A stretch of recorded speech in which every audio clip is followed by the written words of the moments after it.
Hi guys, this is the second part to my blog post on Quickcasting and autoCrat. So this is the second part, which is introduction to looking at autoCrat. Okay, so autoCrat is a Google script, and you need to be using a Google spreadsheet, and you need to also create a Google Word template. It doesn't have to be a Word document. I've used a certificate format. You can also do an email, but you need to have a template document and you need to have the information you'd like to merge. This is a very similar script to a mail merge which Windows offers.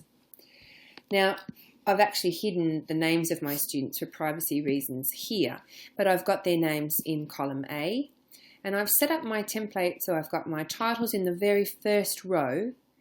And you can see that these are the different criteria that I'm commenting on for students and for the teacher.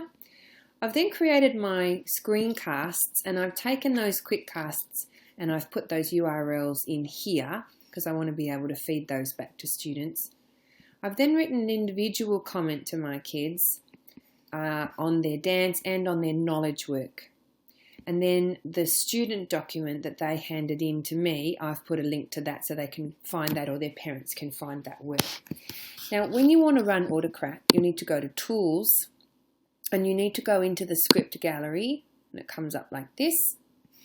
And you need to search for autoCrat and choose it in Espanol or in English. Okay, and then you press install, and once you've installed it will come up with a title now in the title rows up here. So now I'm ready. The next thing I want to do is check my template. My template is all the information that I want each of my students to receive.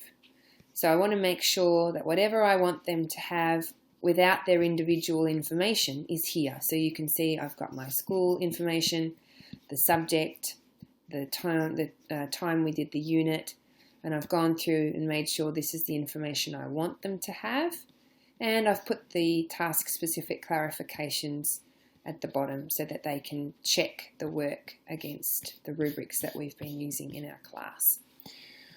Okay, so the next thing I want to do is I want to go back to my spreadsheet, and I want to make sure that each of the titles that are in each of the row headers, the column headers, along the top row, match entirely in the places in my document.